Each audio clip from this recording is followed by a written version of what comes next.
여러분 안녕하십니까. 부동산 정비사업 뉴스 브리핑 시간입니다. 여러분 모듈러 주택이라는 걸 들어보셨습니까? 이게 여러분들께서 관심을 안 가지는 가운데 굉장히 급속도로 발전하고 있습니다. 일종의 조립식 주택이라고 들어보셨죠? 가가지고 그냥 턱 만들어 와가지고 조립만 하는 거죠.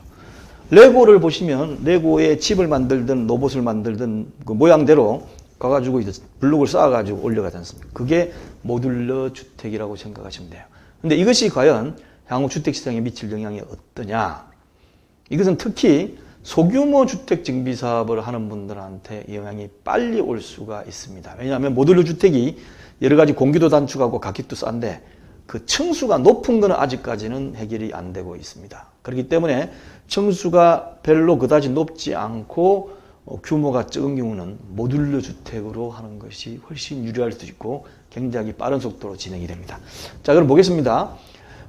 정부가 모듈러 주택 정책 협의회를 발족을 했습니다. 언제냐면 바로 엊그제인 2022년 11월 22일 날 화요일자에 보면 나와 있어요. 거기 보면 모듈러 주택 활성화를 위한 산업연관 정책협력 맞손을 잡았다. 이렇게 해가지고 국토부에서 보도자료를 뽑았죠. 그래서 2022년 11월 23일에 출범하는 걸로 이렇게 돼 있어요.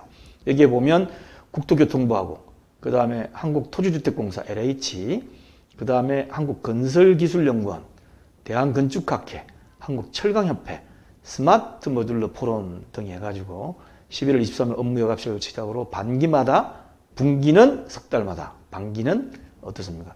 1년에 하반기, 중반기니까 6개월마다 한다고 되어 있는데 어쨌든 이렇게 되어 있습니다. 자, 그러면 이 모듈러 주택이 뭐고 장단점이 뭔지 해서 국토부가 했던 자료를 한번 보겠습니다.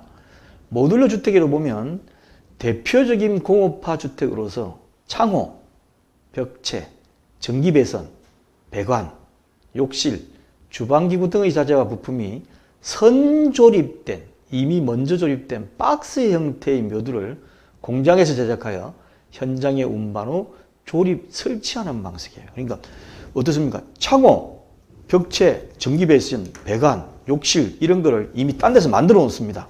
만들어 놔가지고 그걸 박스째 들고 가서 그냥 탁 조립을 해보는 거예요. 그러면 끝나는 겁니다. 어떤 거 보면 지금 농가주택 같은 경우에 굉장히 많이 하고 있어요. 농가주택을 한두 달 만에 갑자기 없던 집이 생겨져 버려요. 그래가지고 지금 인터넷에 보시면 모듈러 주택이라고 치면 그 시공 사례가 굉장히 많이 나옵니다. 그래서 지금까지는 농가주택, 단독주택에 국한했던 것이 이제 대규모의 공동주택에 적용되기 시작해요. 이 장점으로는 건설 생산성이 증대가 된다. 그 다음에 제조업수들이 좀 조립하는 거기 때문에 만들어가지고 그 다음에 공기가 단축이 된다. 평균 30% 이상 공기가 단축이 된다는 거죠. 3년 걸릴 거 30%라면 거의 2년 조금 넘으면 다 된다는 거죠. 이거는 굉장히 의미하는 바가 큽니다.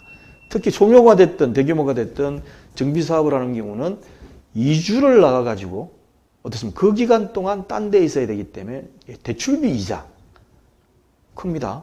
그 다음에 또 사업비에 대한 이자 이런 것도 크기 때문에 그렇고 그 다음에 어떻습니까? 가격도 싸요. 가격도 싸기 때문에 굉장히 도움이 되고 여기 더 나가가지고 친환경 건설에 뭐 탄소 배출량이 감소된다 이런 얘기도 있는데 이거는 이제 우리 사실 관심 좀 밖이라고 할 수 있죠. 뭐 환경이라는 건 해야 되겠지만 와닿지 않으니까 그렇습니다. 어쨌든 이런 가운데서 모듈러 주택이라는 것이 새로운 주택 건설 방법으로 되는데 그럼 이게 이론만의 것이냐 아니면 실제 시행되고 있는지 한번 보겠습니다. 모듈러 주택 시공 사례는 지금 보시면 사우디아라비아에서 네움시티를 한다고 이번에 왕세자가 와가지고 하고 갔잖아요. 협약서를. 거기에 보면 삼성물산 이거는 옷 만드는 데가 아닙니다. 삼성물산 건설 부문이겠죠. 삼성건설이 아니고 흔히 부르는 삼성건설이 삼성물산 건설 부문이에요. 이 네온시티에 1만 가구를 건립하는데 모듈러 주택으로 약 5조 3천억을 협약서를 체결했습니다. 그리고 그 밑에 보면 세종시에 416가구를 이미 착공했어요. 누가? LH가. 7층짜리 규모로 이미 모듈러 주택으로 착공을 한 상태입니다. 그리고 용인에도 보면 경기행복주택에 현재 엔지니어링 컨소시엄이 106가구 13층 규모로 하고 있어요. 이미 지금도. 그래서 이거를 우리하고 뭐 관계없는 거 아니냐 그랬지만 앞으로 착공할 때까지 3년이 남은 데도 있고 5년이 남은 데도 있지 않습니까? 그 사이에 엄청나게 변할 것 같아요. 기술력이. 예. 그래서 만약에 우리가 일반 건축을 하는 수준만큼 모듈러 주택으로 할 수 있다 그러면 어떻습니까? 공기가 30% 단축되고 가격도 다운되고 평당 건축비가 다운되는 거죠.